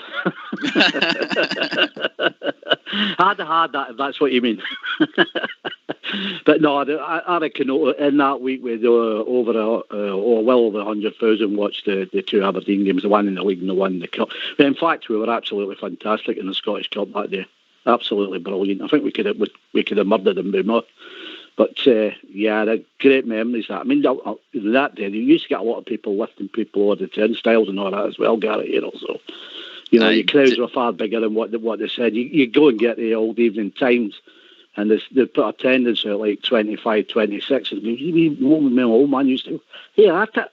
There were times you couldn't move. Don't get me wrong. There were times where you could stretch out, lay down. And, you know, I mean, the lowest I stood in was 2,000 against Partick Thistle on a very deep night. Poor team as well. If I don't remember people lifting people over. I don't remember that. That's because you were too busy doubling up. The funniest thing was watching, get about 3 or 4 guys through that one. I mean, I always looked when I was away. How the hell do you get 3 or 4? Like, and they'd squash you through, and the big guys at the back would push you. On you go, wee man. You'd be running up way out the road, like, you know. But they just used to bang people through. Oh, it's a wonder we didn't have more disasters, really, looking back at some of the attendances we had back in the day there. You know, let's say there was supposed to be 20 there. The amount of people that they zipped over the turnstiles and doubled up, that was unbelievable. Andy, I have to say great memories. Sorry, Andy, I was going to say, I have to say that I think we should be grateful, eternally grateful for people lifting people over, bringing the kids into the stadium. And it's absolutely superb. I look in a different look. He's just admitted he lifted over. Rangers should get money off him, backdated. Oh yes, by the way, that could you can save a few quid there, can you? I wonder how much Andy's worth now. I know that much. When I used to run up for the games, I remember going around with the lads, collecting all the bottles, like, get the change back off them, like, to get into the games and all that. Oh yeah. Used to go around with a big trolley and a box, didn't we, and get all the bottles in there. It's a good point you make, Bridge, because obviously it's really successful and the stadium's full and you've got all these season ticket holders. But how does a guy who's, I don't know, say let's say you're a father and you've got a daughter, she's about 6 or 7, ring any bells? And then there's going to be a new baby on the way and the family's moving on and they get told by the mother that they can go to the match. How does he get, when there's a waiting list of 10,000, how can he get her in every week? Very, very difficult. Very difficult. So it would need to be a family section where there was a bit of freedom in there for the club to sort of sell the tickets and or hold them, for instance, you know. I don't know how they work the family section. It's difficult because we all have to go to our first game at one time, eh? Absolutely. And that's what I think the people getting lifted over, bringing their kids or anybody lifting any youngster over was great. Just get in there, away you go. Because the kids know the place better than the adults sometimes, you know. And away they went in, they knew where they wanted to go. And invariably it was down to the wall and sitting the wall and all that, you know. Because these wee types are only 7 and 8, you know, and they're in. Brilliant. Just brilliant. The thing about that bridge as well, for me, like, see when I'm hearing stories like that's your learning as a young boy. Like that's where you pass on your memories to the next generation as well and stuff. Absolutely, pal. Absolutely. And there's a bit of me when I hear it, like all the times, I feel as though we lost a wee bit of that, you know. Like I would love to turn up at Ibrox and get lifted there the turnstiles and sit in a corner and watch the game and stuff like that. But I think everything's so accessible now that there might not be as much an appreciation now, if you mean, the games. Whereas probably back then, you was getting a chance to go in to watch the Scottish Cup. But I'm not saying it would be a once in a lifetime kind of thing, but like I said, it would be a big thing. Whereas I think now you can go and watch a Scottish Cup game anywhere. You could watch it in your house, a pub. Yeah. You know what I mean? So there's a wee bit of that I feel sad that we've lost. I think you've also made a great point there, Gary. That game with 60,000, it would be on a highlight show Saturday night or Sunday afternoon. It wouldn't be on the telly, mate. Aye. And the game would be at 3 o'clock on a Saturday. Absolutely. You know? Absolutely. You know, can I just say, I remember way back when I was 4 and 5, my father and my grandfather, his dad, used to take us up to Shawfield, and they used to walk me in. And my granddad used to have a wee bit of felt and then inside his jacket, and he put that on the wall so I could sit in the wall. And he would meet my dad, and him would meet other pals and other members of the family, and all the kids were sitting there on the wall and watching Clyde, you know. And it was great because that got you into going to the game. So when they two were working away from home, I used to walk up. You know, my mother would say, "Don't you get near that place," and I'd be up there, you know. "Mister, could you lift us up?" And away we went, you know. Fantastic. Just brilliant. That's great. As if I was going to do it, my mother told me. Well, she knew you too well. She knew you. Oh, for God's sake. Yeah. But at different times, a lot of pluses and a lot of minuses now and there. Yeah, well, I mean, you're never going to get the days back. I mean, you know, following the Rangers back then, you know, it was the experiences and the situations you got yourself and the buses you travelled on and some of the journeys and all that. But now it's all like, you know, you're ticketed for, aren't you, person? You know, you have your ticket number and all that. So, I mean, it's like, you know, if we're using more common sense, it's safer, isn't it? You're all seated and all that. But we lost a lot of atmosphere and, you know, being able to move around when they scored the goal, you know, standing central behind the goal, and then, you know, we scored a goal in a big game and you'd be about 50, 60 yards away from where you were. One of your shoes would be over the other side. You'd be looking for your glasses or whatever, you know. If I could have their days back, I would have them because, you know, that was the thrill of coming to watch the Rangers. And, you know, the guys I got to meet coming up, you know, right from a very young age. And, you know, I mean, get to meet new ones anew, and that's good. And as I said before, the experiences that these guys are going to get, like Sir Gary, that's going to end down to his wings in a few years' time, hopefully with a lot of trophies, you know, to talk about as well, along with the rest. I mean, you know, it wasn't always great for the Rangers. We had some bad times, but we had some very good times, you know, through that late 60s, early 70s, 80s upwards. Like, you know, I wouldn't swap it for a minute, you know. Just being able to be amongst many people that I've met, you know. And I've heard like stories about Hampdens, and see when they they changed Hampden. Everybody complains that the atmosphere at Hampden totally changed when they adapted it. They said Hampden used to be a great stadium to be like going to a cup final in and stuff like that. And personally, for me, I've been to like Hampden, and don't get me wrong, I've had great days, but it does feel as if you're miles away from it, if you mean. Yeah, the old stadium, the atmosphere in there was brilliant. I was in the Centenary Cup final, and my feet never touched the ground that day. Again, they had that down at 122,567. There was more in there that day as well. Honestly, my feet never touched the ground. And I remember coming out of the game after we won it, and I swilled right into the middle of the crowd as they were coming out. My old man going nuts. I don't know how he got me, because I lost all my footing and all that. He just put his hand over, grabbed me out, like, give me a right telling athlete, because I was a bugger for always, moving away in the head. But all the way through the game in that game, my feet never touched the ground. That's how packed it was. Unbelievable atmosphere, that. Andy the runner. Anyway, we'll be joined by Kenny. Evening, Kenny. Good evening. Evening, guys. How you doing? Hi, Kenny. Cool. What great memories there, by the way. That game you were talking about earlier on there, Oxford 4-1 against Aberdeen. I was in my last year at school at that time. I remember going to that game. And I was in the West enclosure that day, and I went with a mate for school who was an Aberdeen supporter, by the way. He moved in here a few years before, but always supported Aberdeen. And the Rangers get the 4-1. He ran out of the stadium. My friend, he was sick. And a few months later, by the way, they did beat us 5-1 in the semi-final. I think it was a League Cup, wasn't it? Hampden. I think it was at 77. Hampden. So that was Hampden. A Rangers supporting an Aberdeen supporter for Lourdes School. That was quite good, wasn't it? But I went to Bellhurst Academy just along the road to start the Rangers and Aberdeen fans for Lourdes School. At that time, we never had the rivalry we've got now. Well, their rivalry towards us are just pest us, But a few months later, we did play them in the semi-final. I remember I got a phone call after I was the Rangers in that, and we'd be done with them, and I was sick. But do you remember about a year or two later after we beat them? It was over 2 legs in the League Cup. We beat them 6-1, Ibrox. Yeah. Do you remember that game? And I think they get beat up there 3-1. It was just over 2 legs, the tie, but we did get a revenge on that one on them. I think it was a following year, if I remember right, But some great memories get lifted over into the game, and they got all the doubling up and all that, And they had the 73 final, which was my first cup final. I mean, getting carried away with the crowd. I think there were 140,000 looking back on that game ever in there that day.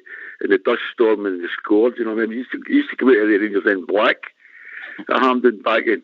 You really did. You would have to go with all gear on, I mean, it was really, really bad, the dust, or I need the cover. But it was some great memories, I have to say, aye. Kenny, I've racked my mind, and I've no checked this out online, so if your memory's better than mine, mate, that I can't remember playing them at Ibrox apart for the one that Jamie Ness scored. Aye, that was the 2 weeks game, wasn't it? That was a few years ago. That was the one, the replay where they won 1-0, and that was the night with Juve, wasn't it? If he's not. Was that on the same night with Lenny McCoist as well? That's correct, mate. That's correct. Aye, that's good. That's good. That was that game. But I know you get back further. I don't want to. I should know this, but I know early rounds way back in the early 70s, maybe the 60s, late 60s. They got us a few times in the early rounds, and they were went late, coming up Trump's more times than us. We were always better in semi-finals and finals against them. To my memory, But that's probably the last one. The 2 weeks game with Jamie Ness scored that brilliant goal. And then the replay, Benny Park and they won it. But we'd the last laugh because we won the League Cup that year in the league. It's just get back to the old days, that young boy, son. The idea of what like it was years ago, and it was, it's a bygone era, But I mean, I was always an East Enclosure guy, I loved East Enclosure. I was an East Enclosure right up to the very end, and I still miss it, the day we beat them 5-1 in there, it was just absolutely amazing. And some great European nights like the Dynamo Kiev night and all that. Brilliant memories, Well, I think, can I just say that Hampden has transformed itself, has been transformed out of all recognition. It's a piece of rubbish. It's just rubbish. It was a big cauldron. It was a big cauldron. All it needed was an update to their terracings, to be honest with you. The size it was for me, they're getting 120. They could easily get 120, 140,000 in there. No problem. The records are all there to be seen. And when they said 140, there'll be more than that in there because people get lifted over and the things that we just said. So it was all there. Great stadium with the Hampden Roar, very famous, and they were brilliant. And they did a cover on the terracings for the Rangers first. You couldn't ask for any better, could you? You're standing at one end in the dry and they're getting soaked at the other. Just wonderful. Just wonderful, guys. But to me, Hampden, you look at modern day stadiums, to me, how the hell did they know enclose Hampden, do away with that running track, get it all enclosed in, create an atmosphere. I hate Hampden as a stadium to go to. You know, you're that far away for the park, and you know, there's no vision with Hampden whatsoever, you know. And you look at some of the modern day football, I mean, Hampden's to me that stadium's still in the past the streets. That's only the difference. No, you're right, Kenny. When you're talking about Hampden, I've watched like the old games and stuff, and you feel as though like the fans are on top of the players in the old stadium. But like when they adapted it, to me it looked as if they pushed everybody away. No, it's probably still the same distance between the goals and say the centre of the Rangers, and it's exactly they've always had that big running track around it. But when they put a lot of money, there was a couple of times they done up Hampden, and they never got it right. You still get that big running track. It looks ridiculous in modern day football. You know what I mean? It reminds me of the old Juventus Stadium before they finally get that one done. It was miles away for the park. They still closed the Hampden right in, so just like Ibrox or the other places over in the East End, get right in top of the pitch, and it creates a far better atmosphere. When you go to Hampden, you need binoculars sometimes to see the play. Aye, you're right. You know what I mean? Get back years ago with the terraces and things like that. You know, I mean, the atmosphere and the swaying and that. You know, it was brilliant, you know. It really was. But that 73 Cup final we were talking about earlier on, I was exactly the same. I was a really young guy at that final. I got lifted over in it again. And I remember the Rangers scored the crush. You couldn't move, you know. Probably get the first one. Let's get away from Hampden. Let's talk about just Ibrox, because I'm checking and I'm struggling. Obviously, we've not got the greatest record in the early rounds against them in the Cup, but... No, we've not. Yeah. Most of them were at Parkhead. We've played them 51 times in the Cup. Is the Cup? How important is the Cup to you, Andy? To me, well, I've said for the last few weeks now. I think it's vitally important. I think we've got to start picking that back up. You know, it's too long. But I mean, now the league's won. You know, you can go on and absolutely, grind them into the dust now with a double man. That'll just sicken them, and what a way to finish. Last game of the season, let them suffer, through the close season. Nah, for me, it's always out of the two Old Firm games. I'll not do what you did to me before. I'll not concede a loss at the one at Ibrox in the league. I'll take a draw, but I want to win the cup game, so we go on and win the cup. It's vitally important. I think there's no point getting to this position now. That cup's still on the line. It's still there to be won, and that's what we've got to do. I think your man Tavernier said that today, didn't he, in his interview? Mm-hmm. We must go and try and win this cup. I mean, look, I think he asked every Rangers support. We all know the importance of this one now. The league's secure, so come on, let's go out on a right eye here and get this trophy. Would it be great after all we've been through, and then you're sitting at the end of the season with a double, and just a wee blip at St Mirren because we took them too lightly. It could have been, we could have potentially got a treble all day. We can't now because it's gone. But, the cup's there, and what an incentive we've got. It's them, where, as I said the other day there, where we could have felt a wee bit sorry a little bit. You get knocked out of Europe. They need now to some cracking games. Get the money filled, forget the filth again. They got the sheet when we lift the trophy. That's a hell of a lot to get excited about in my eyes. And if we go and win the cup at the end of it, it's going to be absolutely fantastic for me. Mm-hmm. I'm sure it will be for others, Kenny? Oh, definitely vital. It's not just actually getting the Scottish Cup, It's a psychological effect that could have on them. You think back to a few years ago, right? They were beating us left, right, and centre, and half the time, let's be honest about it, we were beating that tunnel as the teams were coming on. You could see it in their faces. They were actually beating the tunnel. I mean, if you get, I really believe we will beat them in the cup. I think I've got a wee thing to show them here. We've not really played that well over the last couple of games. The last one we came off 2 European games, the one in January, they beat McGregor there but for 25 minutes, but they make it dominated for 90 minutes. It didn't. The last game, well, we could actually win the last one, but we look more likely. But here's the thing with me: if we can beat them, I'm pretty sure we will beat them in a couple of weeks' time, and then beat them again at Ibrox in the league. They've got to come back again next season. The first Old Firm game is going to be Ibrox next season as well. And the way it's looking, we don't go back to Parkhead to probably around about January 2nd next year. I mean, football is well as getting on the park. It's also psychological as well, and that's where I want to have that psychological hold over them. This fear factor that they had over us for a few years, unfortunately, I want us to have that over them.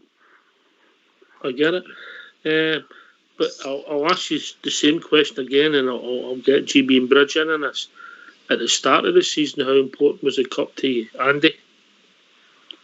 Oh, I wanted the double right from the start. If you ask Shugs or Alec, they'll tell you that. I wanted them all, to be honest with you. I wanted to come back with a bang. The league was obviously the more important one. The Europe, I just took it as a cherry on the cake. But I've always had a bit of a soft spot for the Scottish Cup when we won it. And, like back in the day when I used to come up for them games when we went through the rounds. And there's just something about the Scottish Cup back in the day. And I still think it still holds that mystique for me at the moment, the Scottish Cup, even as I'm getting older. And the length of time it was not won, I would be very special to me, to be honest with you, to see them win that again. Get their hands on that. And I know they're not going to be able to turn it to the crowd right enough, but we could have them two in the trophy room. That's not bad for starters, and then move forward with the 150th, and hopefully get a favourable draw or do our business to get into the Champions League, because if we can get into that, that's your guaranteed 30 million. But if you take it on at the end of the season and win that, you're going straight into it. That's a 60 million swing in a year. So, that's the way I'm looking at it. Come on, it's good. I'm feeling confident now, whereas, we've had that much doom and gloom and, I've been battered from pillar to post. But now, you see what we've got to do now. We're on top now. We're a top team in Scotland, whether anybody likes it or not.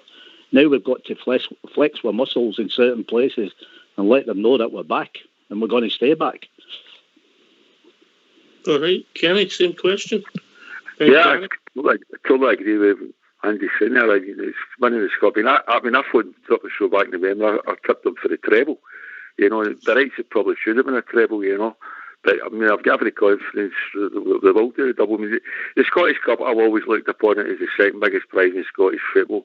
It's always a great way to end it, But if you don't win it, you get back to '89. Maybe we won the league and we won the League Cup, didn't we? I think it was 2 out of 3. They beat us with the Miller goal. The one it was never a goal because it was never a throw in the first place for them. But it leaves a bit of a downer, so we definitely want to win this. And I'm pretty sure, you watch the boys the other night there, especially the first half. I mean, you're going to get Kent and Morelos running back up. They'll be fired up. And that's why I'm pretty confident on this one that we will get the Scottish Cup. I'm not saying it's going to be easy, but I think if we turn up, we play. We win. All right, mate. Because we are a better team, you know what I mean? It's as simple as that. We are a better team. And I'm listening to somebody already, we'll do this and that. We're lucky the last 2 games. The last 2 games we played, we were nowhere near the potential in the games. They still couldn't beat us. No, we can make it come, hope. We can make it come. Gary, and then Bridge. Aye, Ox. For me, the start of the season, I was looking for a good European run, definitely winning the league and a cup. I wasn't too fussed what one it was. I was expecting Mares to probably win the League Cup, but now we're in the position to win, obviously, the Scottish Cup. I would love us to do the double this season. I think it would sign off a great season for us, and like the lads are saying, it would give us confidence again going into another big season. Although there's no the pressure to stop my a so-called 10 in a row. I think it's going, like Andy's saying there, it's going to be big financially next season, especially trying to get in the Champions League, and then obviously what the prize that's coming at the end of the season. So for me, definitely it would have been a double for this season. Okay, Pridgeman. My hopes for it would do play really well and win the league, and we've done that already, like 4 weeks ago. And yeah, of course, the dream would be to win the treble, but I think obviously St Mirren put paid to that. But we've got a great chance. We've a really great chance. Played smashing at the weekend, and now we're going to, in 2 weeks' time, we're going to play them, our greatest enemies, at home at Ibrox. As we've said for most of the night, it's not very many times we play Scottish Cup ties at Ibrox. So I know they're there, but it's not very many, and this will be a great one for us. Win that, and we're quids in, aren't we? We've got to be hot favourites if we beat them to go and win that cup. That'd be just brilliant for us, and nothing less than the manager deserves, may I say. The manager deserves it. There's a lot of folk are mouthing off about our manager at the moment already. Pundits, just pundits, you know. Oh, jealousy. It's just all jealousy and bigotry. That's all it is, you know. What about yourself? What about yourself, Hawks? I think the priority in the Scarlet season is always the league campaign. The cups, historically, anything can happen in a cup tie. You know, we've been to Eastern Road, we've maybe been to Tynecastle over the years, we've lost. Hamilton's beat us at Ibrox with the famous Berwick Rangers. So, you know, in the last 2 years, we've not been great. I mean, last year we get put out with a poor Hearts team at Tynecastle. You know, there was something wrong with our team. Don't know, the wheels come off, so you never know. But the league's always your priority. But now we've got the league, we've won it that early. It's just that this would be the icing on the cake, you know. And then to go then on, if we went undefeated, that would be as with the cake, with the ice, and then with the sprinkles on top, mate. And I know Andy likes icing and sprinkles. I like the vodka that'll go along with it if we win the double. I'll tell you that. You know, but sorry, Andy. See that 79 Cup final they're talking about the giving the Hibs. It went to 3 games. So I was at every one of the games, right? But do you remember the last game? We had to play that final game against Hibs. It was after actually the home internationals were finished. That game was actually because I went to Wembley that year, and I think we got beat 3-1 in 79. I did. And we still had the third three playing that Scottish Cup final that we played. I always remember that. And the game you were talking about, the 2000 against Partick Thistle, was a couple of days after we lost to them at Parkhead 4-2. I was at that game and all. I mean, I think we won 1-0. Remember Derry Johnson score? Trying to remember now. It's such a long time ago. I remember being at that game. It was just dire. The cup, the cup final, and we still actually a game against Hibs that season. They standing away at Easter Road. Remember going to that one and all away game. That was after it was the games for us because it was pretty a bad winter that year. If I remember right. And you were a plumber at the time to frame my apprenticeship into the first time through the winter. You know. There was some fixtures, and that was the year we had to move the Cologne Cup tie for the Wednesday to the Thursday night. That's right. I remember it well. I was the third year apprentice at the time, and we rushed off our feet with bus bikes that winter. You know, went overtime enough. You know. Anyway, I think Denver's joined us. Evening, Denver. Now listen, Gogs, I'll let some of the other guys come in now. Okay, I'll phone you back. Kenny, I'll phone you back. Good night, everybody. Right, take care. Cheers, Kenny. Bye. Evening, Denver. Afternoon, guys. How are we? Good night, Denver. I did all right. I've got it in my mind, Ox, that we played. Did we not play them in the Scottish Cup at Ibrox round about early 90s? Mike Galloway got an awful shower of abuse, and I think Hoostra scored. They got off of the stadium at Ibrox. Am I right? That was the semi-final of the League Cup, mate. The League Cup, aye. I wasn't sure, mate. Semi-final of the League Cup. I knew we had played them in one of the games, you know. But The stadiums were traditionally split. That's what you get with the staying of the Rangers end and the Celtic end. That's what it was, 50-50. Well, all league games had to be split 50-50. Aye, but was there not something about that Hampden was getting redeveloped or something at that time? Aye, that's right. Yeah, there you go. And because did they not do a toss of the coin, didn't they? Between us and them. It was a semi-final of the League Cup, mate. Yeah. The League Cup. Aye. All right. My memory's not what it used to be. Yeah, Bridge. Do you remember buying tickets in a barber shop at the top of West Nile Street for Scottish Cup finals? Did you say a barber shop? Aye, there was a barber shop at the top of West Nile Street. So what did the barber say to you? Do you want some for the weekend, sir? Aye, want some for the weekend, aye. There was a barber shop at the top of West Nile Street, just at Bass Street there, and the guy had all the Evening Citizen and the Evening Times, mind the old colour 40s and all that. Oh, I remember them, yeah. And I remember going there and getting ticket. I got a ticket for the Scottish Cup final, the Kai Johansson one in '66, and I got the 1973 Scottish Cup final ticket there. The guy just had them in an old drawer as well. It was wild, you know. Just there you go, just pay your money and get your ticket. Wild. Brilliant. Denver, was that like Gold Dust, like I was talking about earlier?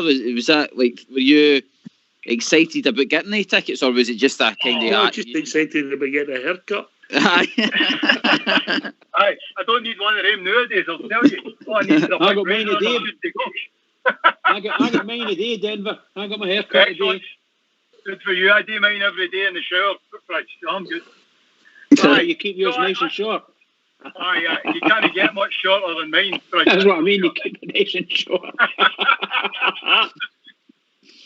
Brilliant. GB, it was exciting stuff, you know, like, I mean, even though there was 120,000 tickets, you know, they were still hard to get. But I remember going there in that barber shop, and that's what we did. You just go into the shop and the guy would just sell you tickets, man. Just crazy stuff. Ox, you were talking about the Hamilton, that kind of the wheels came off and that, but Hamilton's kind of been one of our teams that's been the whipping boys for us, hasn't they? We've give them some thousands the other day.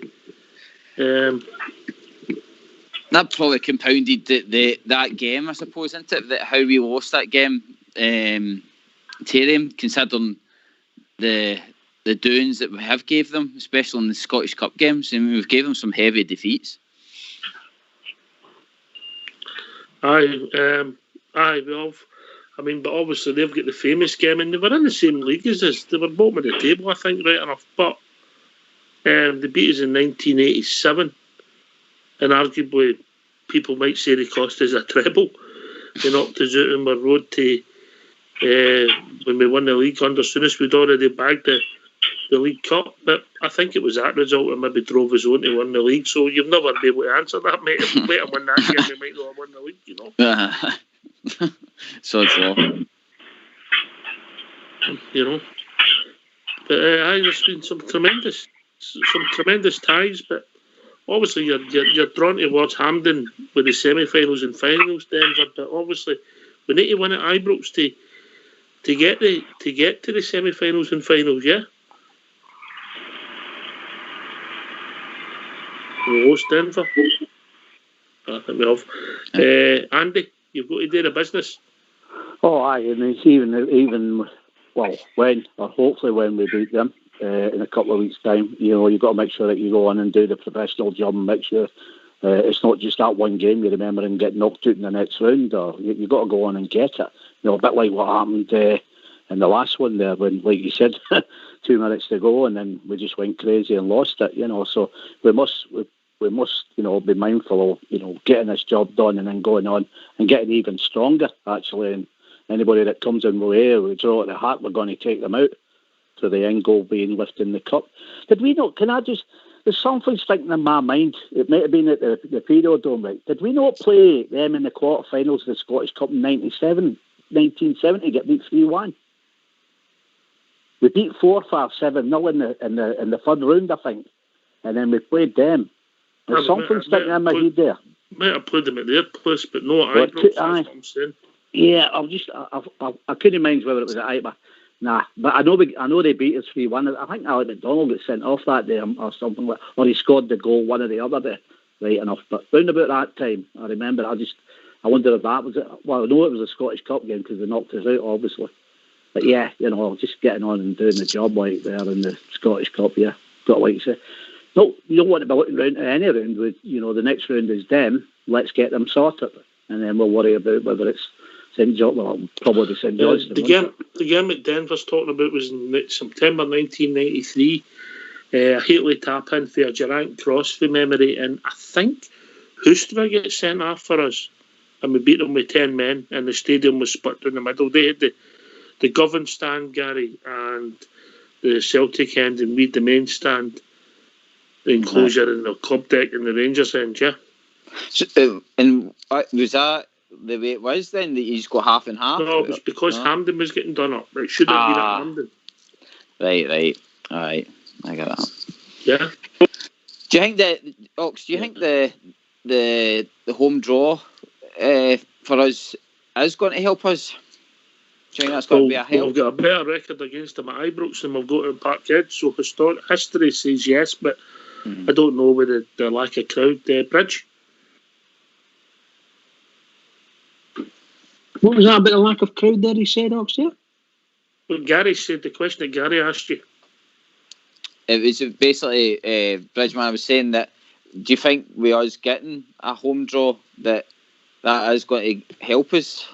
Or do you think... I do actually. Aye. I do. The crowds and things like that for this last season, to me, didn't mean anything. I think Rangers are at Ibrox and Ibrox is their home, and it should be a fortress. That's the way I believe. And it's always been tough for anyone coming to Ibrox. It should always be tough for anyone coming to Ibrox. But we've been shown in the past that sometimes we're too full of ourselves and get easily beaten. What do you call them? Hamilton Academical for a start against Ibrox when Graham Souness was there. And Souness couldn't believe that he could beat. He just couldn't believe it. I think he was crying for about a fortnight. Terrible. But that's what it's not. I'm very pleased we're at home. Very pleased. Every time we play them, I want to Ibrox if I can get it. Love it. Yeah, we're going to be more favourites at Ibrox, Andy? Yeah, I think so. But like you say, in an Old Firm game, you'll never. I mean, I'm expecting a wee bit out of them. It's his last chance saloon for him. But I think if they try and come that, if we up our straps and we're on it, I think we could take them out. We've not played well against them the last two games. So, hopefully we'll go out and put them with a sword, like, Yeah. Got to stay confident, but we're in the right place. I think all the guys are looking forward to it. If you listen to the guys that come out after the game there on Sunday there, and they looked really up for it. That right, we've got this job done now. We know what's in front of us. So I think everyone's waiting to go and have a right go there. And Morales getting his first goal. Maybe the next one will come along pretty shortly now. So, Fox, you made a good point earlier, but it was a kind like the Scottish Cup's always been a kind of knockout tournament. Maybe this will be a good thing for our team in a sense that they know that it's winner takes all in this game. It's not that they have to think, oh well, if we drop 3 points today, then it's affecting the league, or if we get a draw, then it's all right. They know that they need to go out and turn up, and like Andy's saying, it's a bit time that we do turn up against them, and it's especially going by the last two games. So maybe it'll help with it being a kind of Scottish Cup knockout game. I think the pressure will be on them, mate, because their season will be an absolute disaster. Whereas it doesn't matter what happens, their season's been an absolute success. Aye. Obviously we want to win everything we can, but I think the pressure will be on them. Bridge? Yeah, that's what I was saying earlier on, that they could if we beat them at the first game at Ibrox in the Cup, we could actually finish that team. I know they're supposed to be getting a new manager and things like that. But it'll take them a long time to recover from it. We beat them. They won't be able to live. They just won't be able to live. They might have to replace every single player. Because that's the kind of things they done to us, if you follow. I mean, when they beat us very easily. And we just didn't know what to do. And I think it was Andy was saying sometimes you saw our players coming out and they looked fair, coming onto the park. Now, our players are no fear at all. None of them. No fear to anybody. Denver's back with us, mate. Denver. Right. Hi, how you doing? I've got a question. What do you think the chances are of getting in for the first game of the season? I got an email today. I got a flight to Glasgow for a week for $608. Unbelievable at that time of year, Mm-hmm. The reason I ask is because, like, here in Denver, they opened the baseball stadium and they've got half capacity. It's like 23,000, and they're talking about 73,000 for the Broncos in the fall or in the autumn, as you guys call it. So, I was wondering what's the chances, What would I say? I would really say to you, mate, it's 50-50, mate. Nobody really. Aye. Nobody wants to. If I was telling you, would you get you in? Yeah, I would leave Bridget at home and let you go in that game. Yeah. Yeah. I wouldn't do that to my bridge. I'm sure that where there's a will, there's a way. Or we could get Andy Felix to lift you. That's right. Aye. That'll be two years. Me, and my boy Andy. It's no problem. I'll get the 2 years over. Right, good man. I couldn't predict how we could. I don't think any could. GB. I don't think we could be. No, it's going to happen with the crowds. The only thing I don't even know if you allowed a crowd in a pub in Denver. It's like I was saying. The only thing that gives us hope is that we've seen the cleaners in at Ibrox the other day. You know what I mean? So hopefully that's maybe the start of something. I think they were fumigating the stadium for the opposition. We're playing the next two games, mate. That's brilliant, by the way, officer. Absolutely brilliant.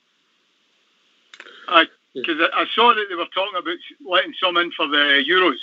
So I was wondering whether it was going to happen, And they've got plans. I think they've got plans, mate. They've got test events and things are starting to move here in this country. Obviously, Bridge got his hair cut today, but it was a big event for Rangers Radio. He looked like Paul McCartney.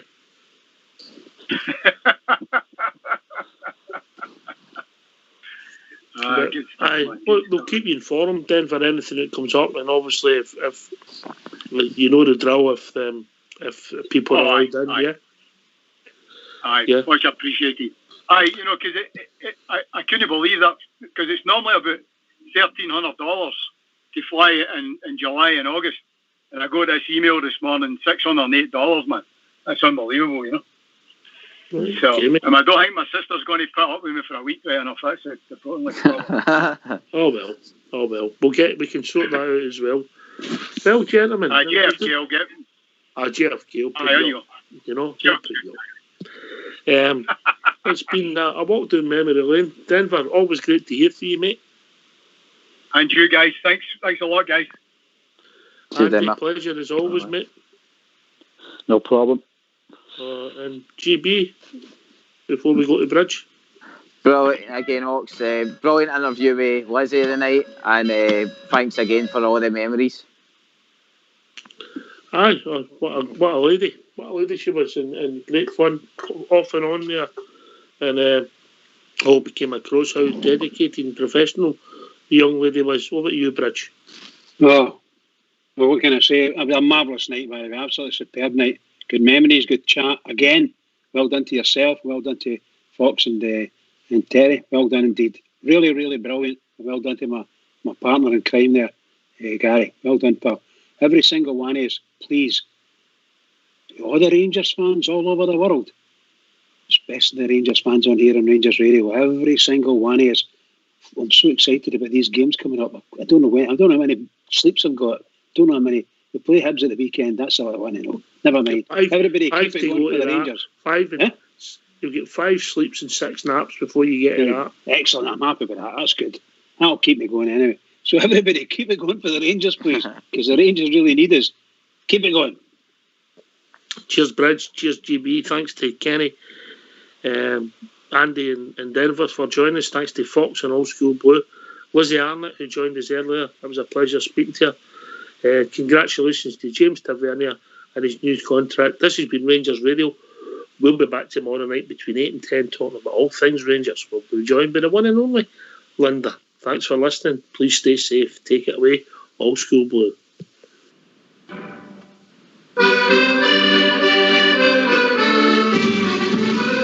It is over, it is beautiful, it's red, it's white and it's blue. It was all on the slopes of Iroquois and the place no one came to. My father rode his hands in the bygone days of yore, and it's on this way every Saturday, every time the Rangers score.